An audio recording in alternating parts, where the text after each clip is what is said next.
ಅಯೋಧ್ಯೆಯಲ್ಲಿ ರಾಮೋತ್ಸವ ನಾಳೆಯೇ ಅಯೋಧ್ಯೆಗೆ ಹೋಗ್ತಾರೆ ಪ್ರಧಾನಿ ನರೇಂದ್ರ ಮೋದಿ. ನಾಳೆ ಅಯೋಧ್ಯೆಯಲ್ಲಿ ಪ್ರಧಾನಿ ವಾಸ್ತವ್ಯ ಹೂಡಲಿದ್ದಾರೆ.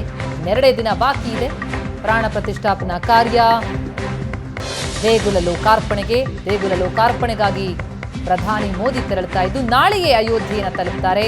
ಜನವರಿ 22ರ ಪ್ರಾಣ ಪ್ರತಿಷ್ಠಾಪನಾ ಕಾರ್ಯಕ್ರಮದಲ್ಲಿ ಪ್ರಧಾನಿ ಭಾಗಿಯಾಗ್ತಾ ಇದ್ದು ಪ್ರಧಾನಿ ನರೇಂದ್ರ ಮೋದಿಯವರ ಕಾರ್ಯಕ್ರಮದ ಪಟ್ಟಿ ಬಿಡುಗಡೆಯಾಗಿದೆ. ಜನವರಿ 22ರ ಬೆಳಿಗ್ಗೆ 12:15ಕ್ಕೆ ಪ್ರತಿಷ್ಠಾಪನಾ ಕಾರ್ಯದಲ್ಲಿ ಭಾಗಿಯಾಗ್ತಾರೆ. ಮಧ್ಯಾಹ್ನ 1 ಗಂಟೆಗೆ ಸಾರ್ವಜನಿಕ ಕಾರ್ಯಕ್ರಮದಲ್ಲಿ ಭಾಗಿಯಾಗ್ತಾರೆ ಪ್ರಧಾನಿ.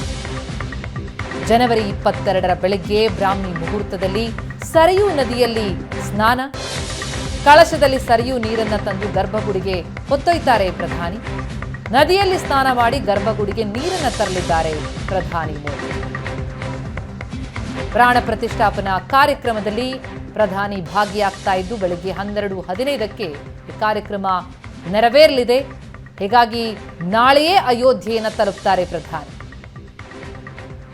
ಈಗಾಗಲೇ ಪ್ರಾಣ ಪ್ರತಿಷ್ಠಾಪನಾ ಕಾರ್ಯಕ್ರಮದಲ್ಲಿ ಭಾಗಿಯಾಗ್ತಾ ಇರುವ ಹಿನ್ನೆಲೆ ಅನುಷ್ಠಾನ ಕೈಗೊಂಡಿದ್ದಾರೆ ಪ್ರಧಾನಿ.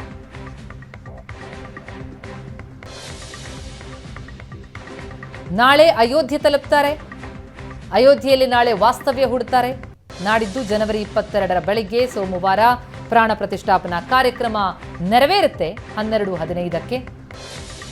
ಬ್ರಾಹ್ಮಿ ಮುಹೂರ್ತದಲ್ಲಿ ಸರಯೂ ನದಿಗೆ ತೆರಳಿ ಅಲ್ಲಿ ಸ್ನಾನ ನೆರವೇರಿಸಿ ಕಳಶದಲ್ಲಿ ನೀರು ತಂದು ಸರಯೂ ನೀರನ್ನು ಗರ್ಭಗುಡಿಗೆ ಹೊತ್ತೊಯ್ಯಲಿದ್ದಾರೆ ಪ್ರಧಾನಿ.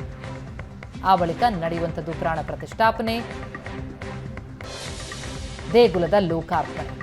ಅಯೋಧ್ಯೆಯ ಗತ ವೈಭವ ಮರುಕಳಿಸಿರುವಂತಹ ದೃಶ್ಯ ನೋಡ್ತಾ ಇದ್ದೀವಿ. ಜೊತೆಗೆ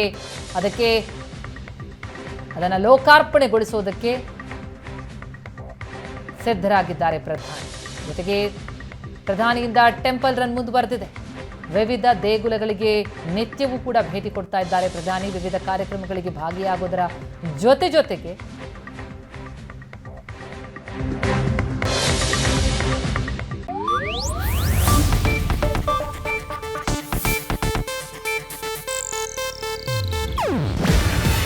ಇದು ಏಷ್ಯಾನೆಟ್ ನ್ಯೂಸ್ ನೆಟ್ವರ್ಕ್ ಪ್ರಸ್ತುತಿ.